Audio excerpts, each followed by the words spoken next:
This is MBC Media Group's Radyo Natin Nationwide, a member of the KBP. Radyo Natin Nationwide. Biliranon, imong katungod ang mahibaw sa kalihukan sa provincial government. Nahimugso ang programa.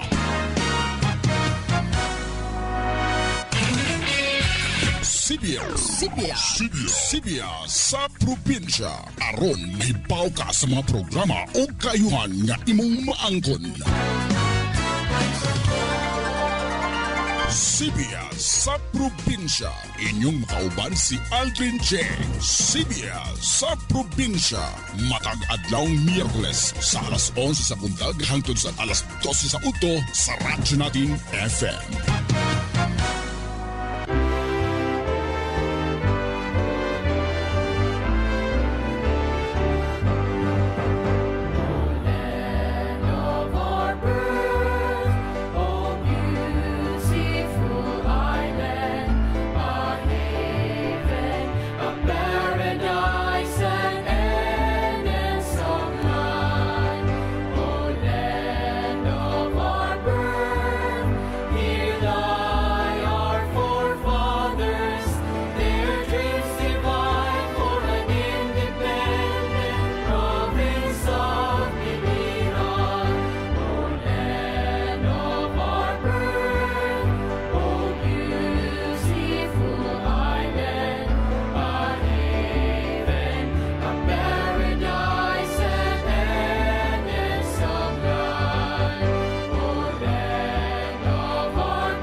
Hello, good morning. Malipayon nga adlaw kanatong tanan mga friends.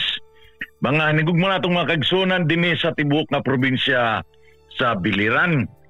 And welcome sa atong tulumanon Sibya sa probinsya sa Biliran aron kita makapamahayag og mga impormasyon, mga palisiya, mga programa ug serbisyo ipinagi sa atong provincial government. Ipinagi kang Doc Roger Espina. Kumusta kamo? Ang mga 8 ka mga lungsod nga sakupan sa atong island paradise of Biliran. Ako naginaot nga naamo sa maayong panglawas, ingon man sa maayong pang hunahuna. O kahapong adlawan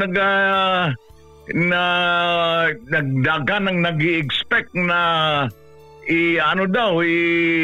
suspend ang classes.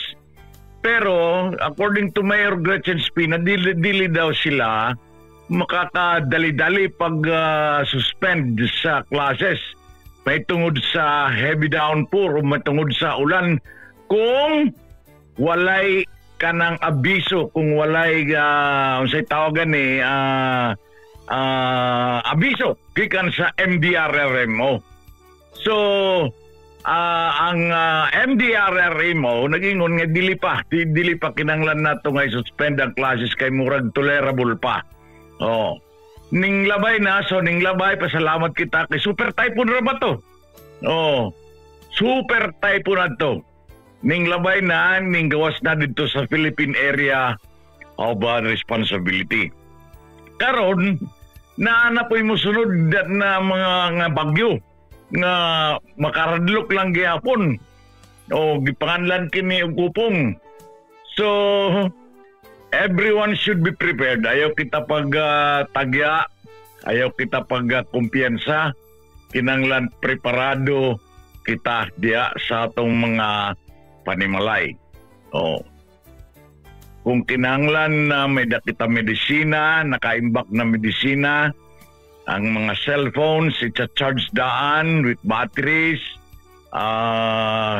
unsa pa ang mga kinanglanon, nga iimbak nato diya sa atong panimalay, magagamit nato sa panahon sa kalamidad, especially kung may bagyo.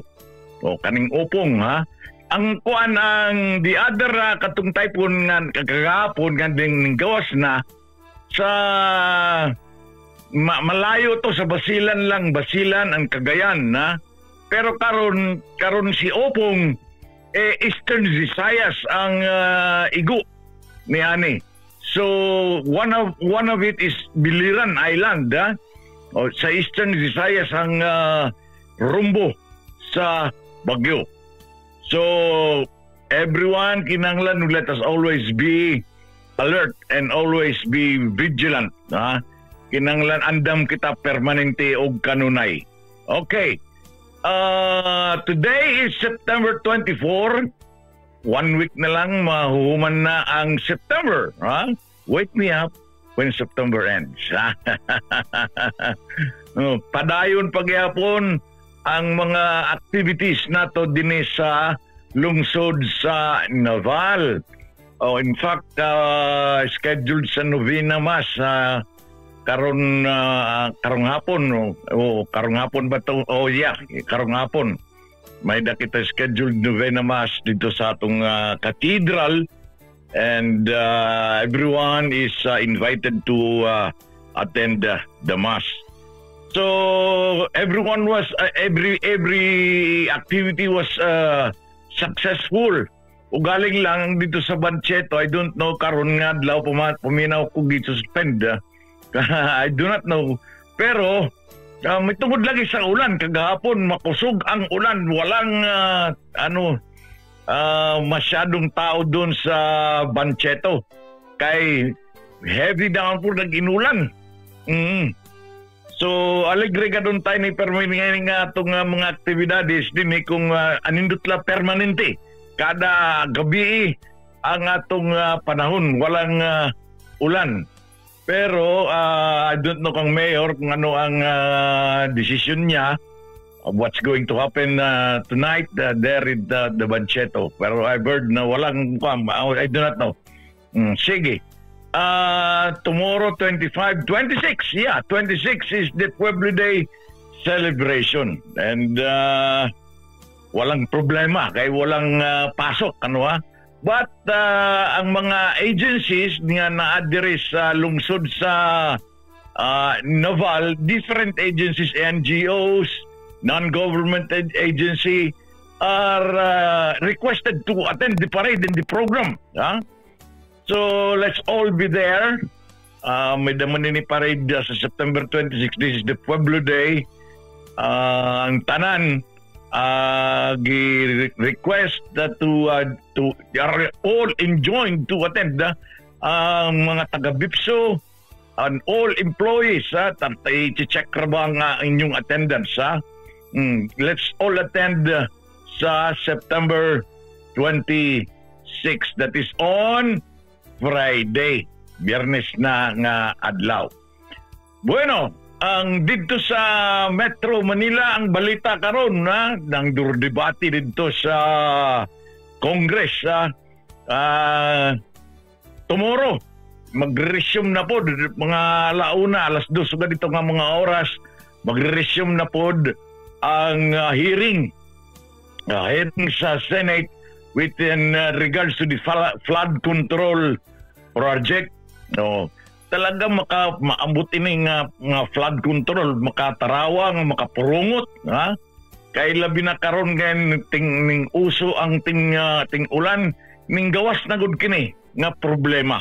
Nakikitan na gud kini nga problema sa mga may hilig diyan sa mga sa tibok Pilipinas tibok Pilipinas there are so many district engineers din sa tibok Pilipinas who are engaged into this mga congressman mga member mga kompagod mga proponents, the congressman, yung say tawagan ni kanang mga contractors, kadadamo unduro, they are all investigated. Kasi ingon ni Pangulong Marcos, talaga walang sasantuin, walang papasaylon ni pag it's proven guilty. Talaga kulong, kinanglan may dagod masampulan nga mapreso ni ani nga pagtaga flood control project. Wow. Kay grabe na kini nga pag pinanguot na sa ato dinhi sa mga kwarta kaban sa gobyerno. In taon ng kaban sa gobyerno kita nagpinangutang dito sa lain mga nasod nya pag-abot dinhi sa ato sa Pilipinas ang atong giuutang gikakawat lang. My goodness. Urbida. Imagine, it's not, diri lang kay sa flood control.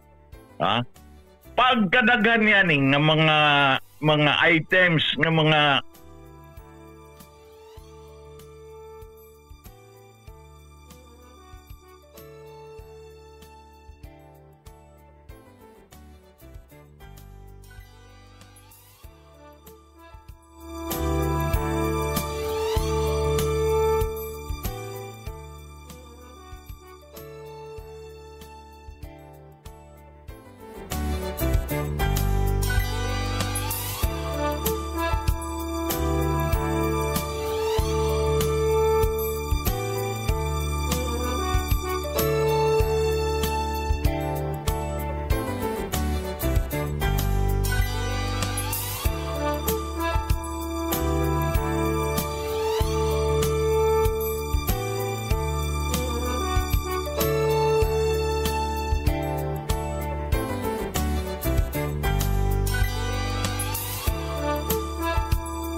kadto nga it was declared the martial law.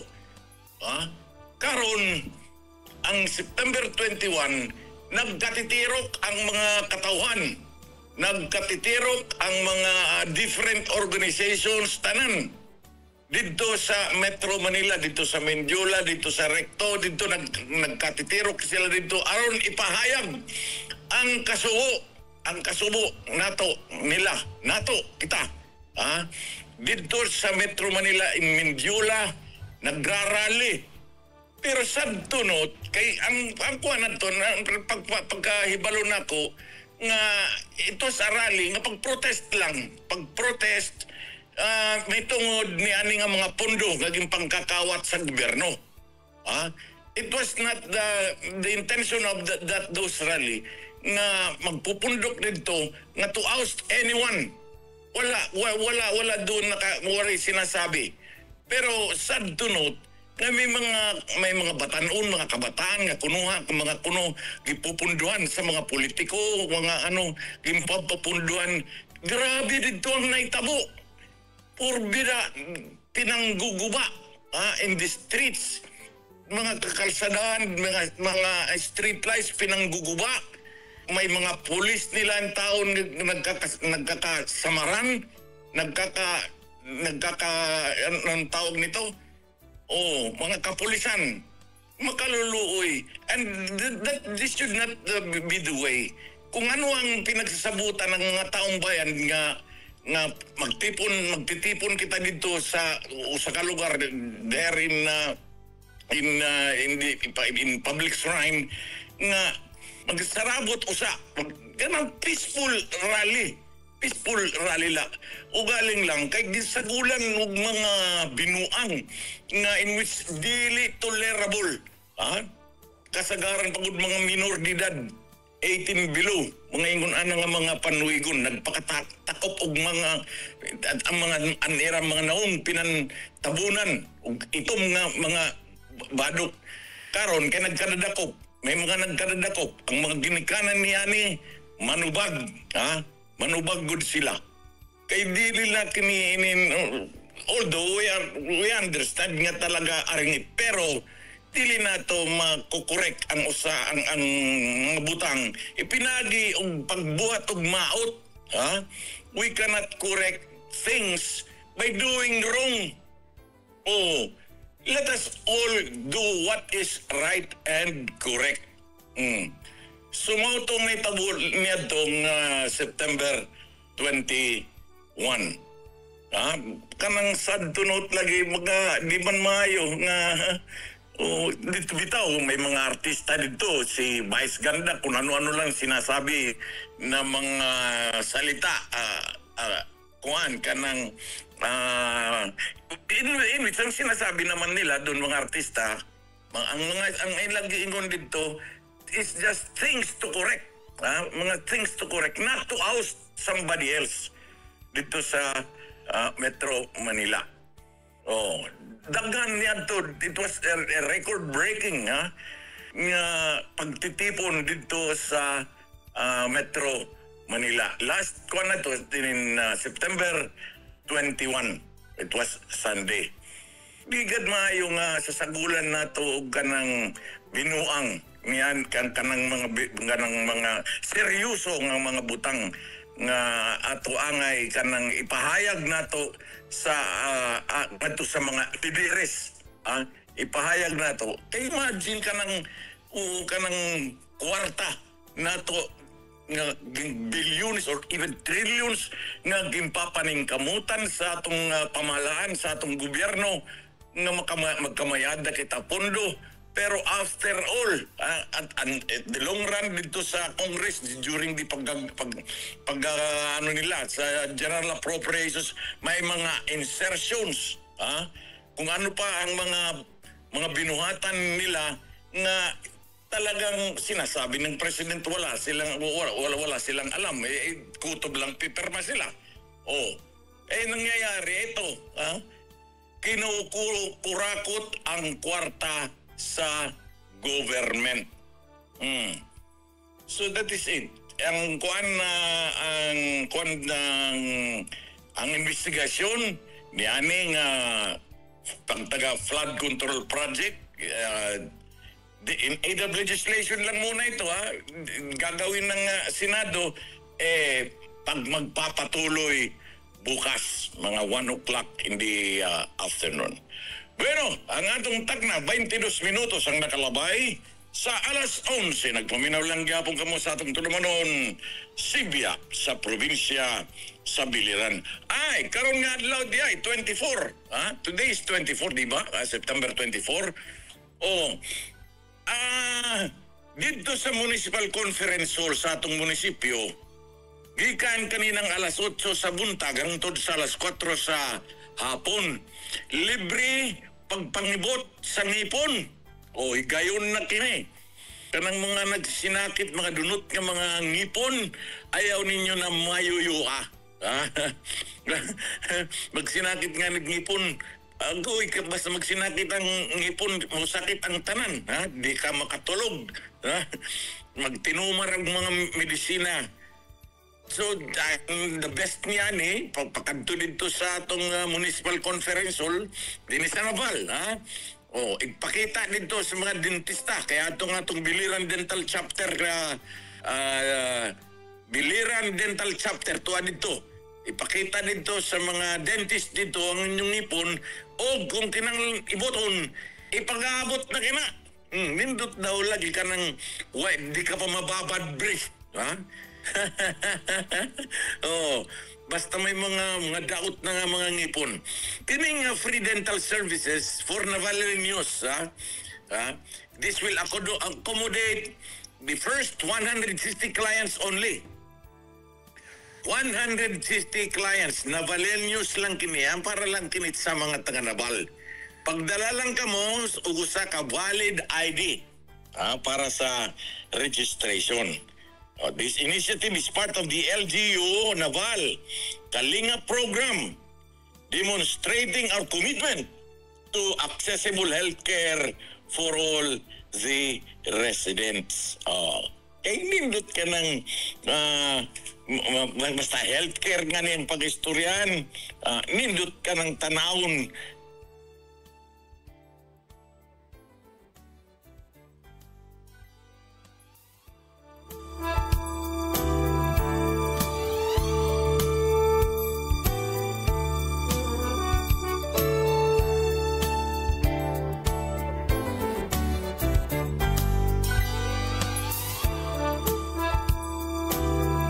Ano na? Ano na? Putol man.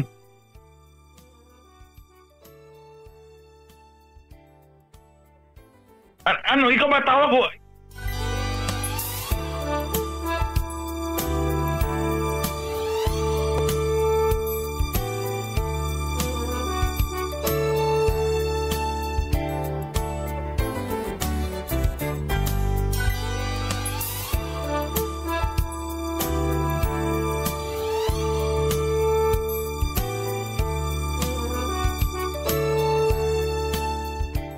Okay.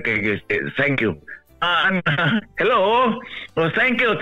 Medyo naputol kita. We are back on the air.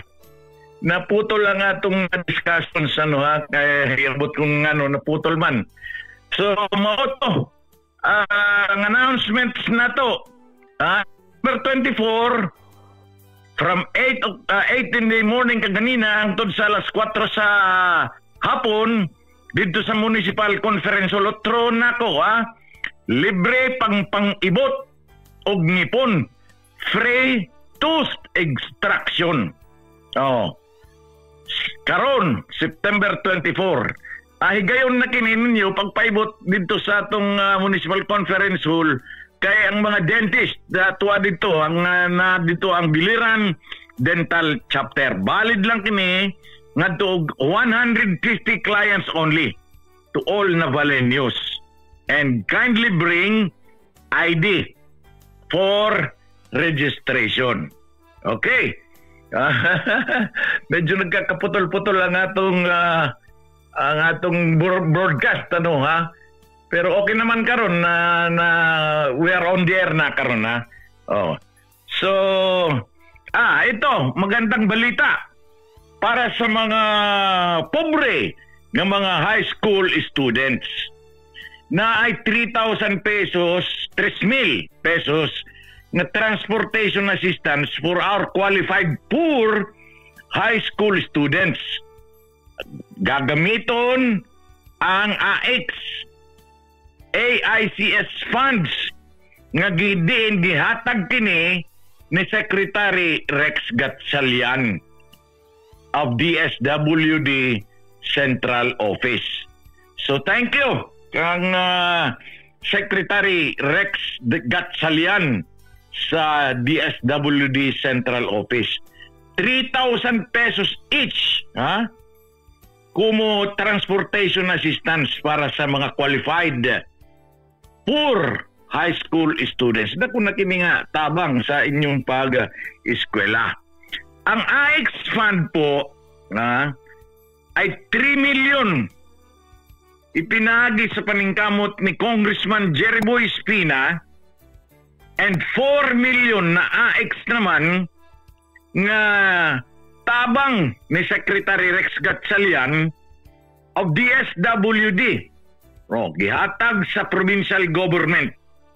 Kung sa'y pagagamitan, gagamitin po ito para sa educational assistance sa kolehiyo in college, pang second semester assistance this year, school year 2025 o 2026. 3 million kang Congressman Jerry Boy plus 4 million nga kang Secretary Rex Gatchalian, that is 7 million na.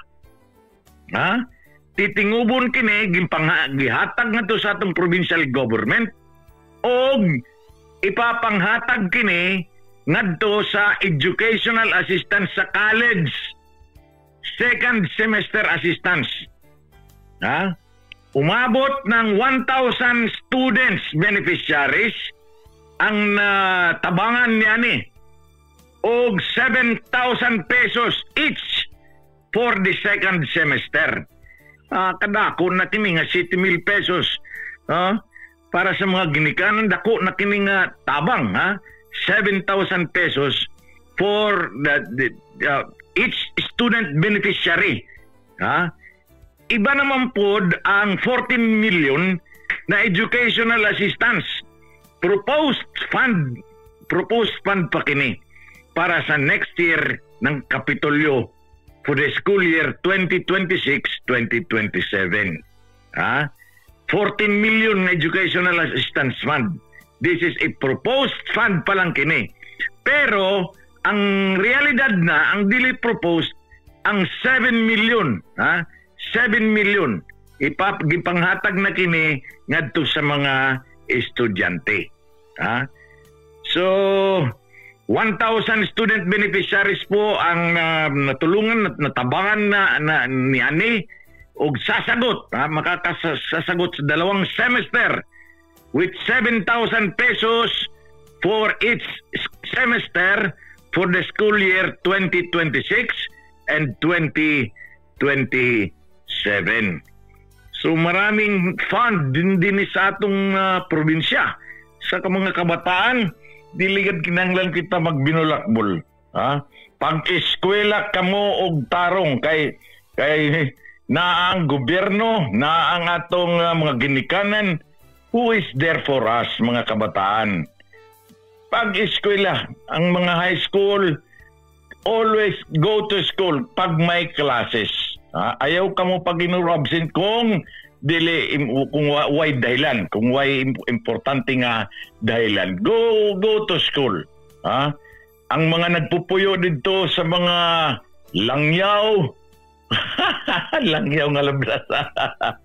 Bitaw, ang mga nagpupuyo dito sa mga liit nga mga barangay na namoy kanang kwarta nga paggagamitan niya ni kanang 70,000 pesos nga inyong pamamasahe. Ang pagkaon ay si mama na lang, si nanay, tatay ang bahala sa inyong baon. Basta, importante, go to school. Kay nindot on and on, basta magsige ka lang eskwela, hindi lang natin namamalayan, mag-graduate ka na. When you graduate, it's even in graduation, dili pa tapos. It's just the beginning. And you will try to find a job. When you find a job, talaga makakakwarta na, makakabudget na, makakatabang na makakatabang kamo sa inyong kagulingon na lang mismo. Kundi man sa uban sa inyong kaugalingon kung unsa ang inyong palitonon. So pag ganun ang nangyari, talaga may mga kwarta kita tanan, and everyone is going to be successful. Okay, wala naman tayo takna. Wala naman tayo eksaktong oras. Nang labay na sa 11:30, 11:30 ang atong takna. Bueno, sana, pasensya ka mo, nagkaputol-putol ang atong program, pero nakapadangat ko ninyo og mga importante nga mga notisya dinhi sa atong probinsya o ang atong mga notisya nasyonal. Sa ngalan sa atong provincial government, kang Governor Doc Roger Espina, ug sa ngalan sa atong Provincial Information Office, kang Attorney Ed Igano, kini si Aldrin J. Nagpapasalamat sa inyong paminaw. Mayong udto, God bless, and mabuhay. I love you guys.